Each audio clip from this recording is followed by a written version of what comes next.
प्रभु करते हैं हम शुरू आज का काम प्रभु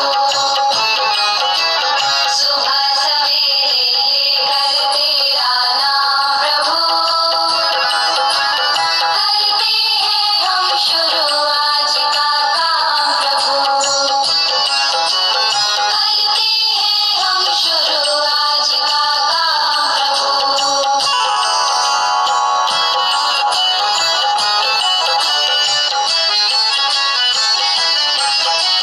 शुद्ध भाव से तेरा ध्यान लगाए हम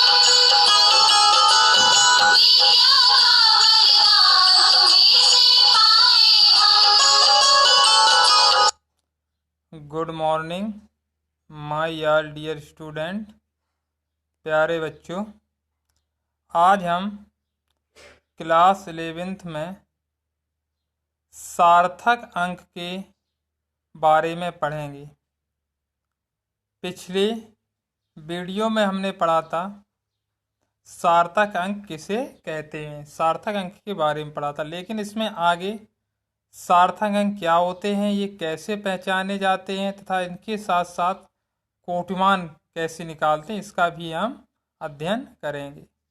तो चलो हम देखते हैं सार्थक अंक क्या होते हैं। सार्थक अंक किसी माप के उन अंकों जिन तक हम प्रमाणिक एवं यथार्थ जानकारी प्राप्त कर सकते हैं सार्थक अंक कहलाते हैं। किसी माप के उन अंकों को जिन तक हम प्रमाणिक एवं यथार्थ जानकारी प्राप्त कर सकते हैं उन्हें हम सार्थक अंक कहते हैं। तो ये होते हैं सार्थक अंक। एग्जाम्पल के रूप में अगर हम ले लें 3.56, तो इसमें जो टोटल अंक हुए वो कितने हुए? 3। तो 3, 5, 6 इन्हें हम बोलेंगे सार्थक अंक। लेकिन आगे इनमें कैसे हम बदलाव करते हैं, कैसे पहचाने जाते हैं और आगे समझते हैं। यदि मापन सार्थक अंक कैसे पहचाने जाते हैं, इस पे देखें तो इसके कई नियम होते हैं। जैसे पहला, यदि मापन के बाद किसी वस्तु की लंबाई 479.5 व्यक्त की जाती है तो इसमें 4, 7, 9 जो दशमलव के पहले हैं ये तो निश्चित माने जाएंगे एवं इनके विश्वसनीय समझे जाएंगे।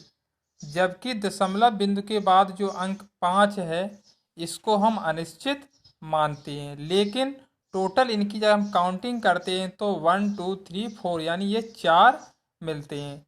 तो इस प्रकार ये 4 सार्थक अंक कहलाते हैं। आगे हम किस प्रकार ढूंढें, कैसे पहचानें ये सार्थक अंक हैं, एक एग्जाम्पल के द्वारा हम यहीं से शुरुआत करते हैं। जो संख्याएं गिनकर प्राप्त होती हैं अर्थात जो किसी मापक यंत्र की सहायता से प्राप्त नहीं की जाती यथार्थ होती हैं, जो बगैर नाप के निकल आती हैं, किसी मापक यंत्र की जरूरत नहीं पड़ती है, उनमें अनंत सार्थक अंक होते हैं। उदाहरण के लिए लिया है r बराबर d/2 अथवा s बराबर लिया है 2πr। इस प्रकार ये जो बात है तो इनके जो सीधे सीधे मान हैं इनको हम बोलते हैं अनंत सार्थक। लेकिन इनके अलावा सभी शून्येतर अंक सार्थक अंक भी होते हैं। जो सभी शून्येतर अंक होते हैं वो भी सार्थक अंक होते हैं। इसके अलावा और कौन होते हैं सार्थक अंक?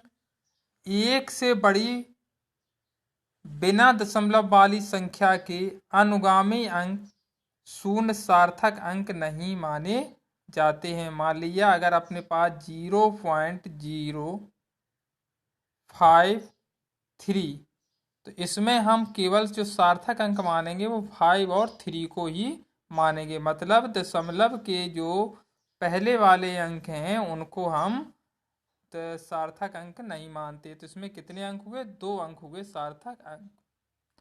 आगे देखते हैं ऐसी संख्या जिनमें दशमलव नहीं है कि अंतिम अथवा अनुगामी शून्य सार्थक अंक हैं, नहीं माने जाते हैं। जैसे 123 मीटर है, इसको बाद में हमने 123 में 100 का गुणा करके सेंटीमीटर में चेंज किया, तो ये हो गए 12,300। इसमें ये 3 है, तो इसके जो सार्थक अंक माने जाएंगे वो 3 अंक ही माने जाएंगे, जो मूल है।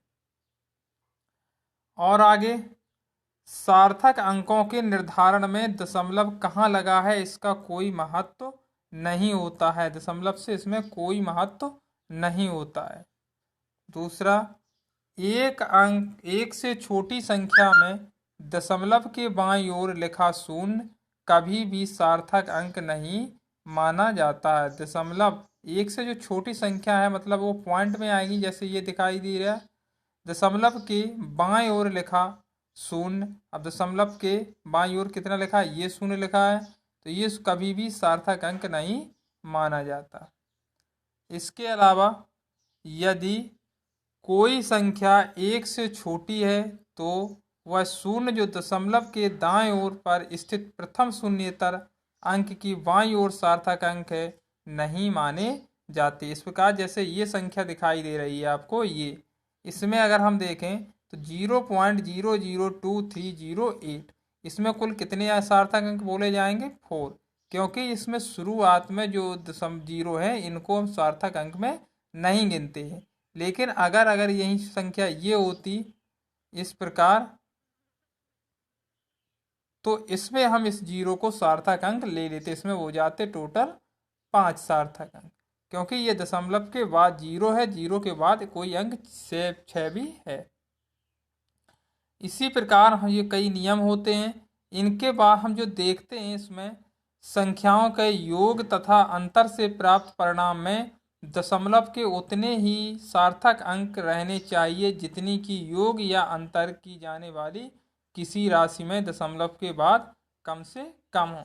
इसका मतलब ये हुआ कि जब हम कोई संख्या का योग करें, मान लीजिए 3.567, इसमें हमें प्लस करना है 8.31, और इसका जब हम योग निकालेंगे तो उसके योग में जो लास्ट हम लिखेंगे वो हम केवल उतने ही अंक लिखेंगे सार्थक में जितने अंतिम में, जितने में कम से कम है। इसमें कितने सार्थक अंक, 3 है, इसमें कितने हैं, 4 हैं, तो इसके जो सार्थक अंक लिखे जाएंगे वो केवल 3 ही लिखे जाएंगे। जैसे इसको ऐड किया 7, 7, 8 और 11, तो इसमें दशमलव यहाँ पे आएगी, तो इसके जो लिखे जाएंगे, जिसको जो आंसर लिखा जाएगा वो ये लिखा जाएगा 11.8, क्योंकि इसमें बाद वाली जो छोटी संख्या थी उसमें 3 सार्थक अंक थे।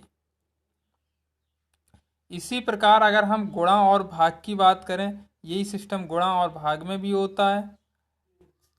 संख्याओं को गुणा या भाग करने से प्राप्त परिणाम में केवल उतने ही सार्थक अंक रहने चाहिए जितने की सबसे कम सार्थक अंक वाली मूल संख्या में हों। जैसे हमने ये मान लिया 3.516 इंटू 1.9, तो इसमें जो हम देखा इसमें 4 सार्थक अंक हैं, इसमें कितने हैं, 2 सार्थक अंक है, तो इसका जो आंसर आएगा वो हम 2 सार्थक अंक में ही लिखेंगे। तो इस प्रकार हमने सार्थक अंकों के बारे में पढ़ा। सार्थक अंकों के बाद इसी से संबंधित होता है कोटिमान। कोटिमान हम कैसे निकालते हैं और कोटिमान क्या होता है। तो विज्ञान में हमें छोटी से छोटी तथा बड़ी से बड़ी राशियों को व्यक्त करना पड़ता है। जैसे कोई भी संख्या हो, हमें ये मिल गया 3, 0, 5, 6, 8, 7, तो इसको हमें वैज्ञानिक संकेतन में व्यक्त करना पड़ता है। ऐसी राशियों को 10 की घात के रूप में लिखना अधिक सुविधाजनक होता है। जैसे ये दिखाई दे रहा है, इसको हमने 5.4 गुणा 10 की घात 6 लिखा।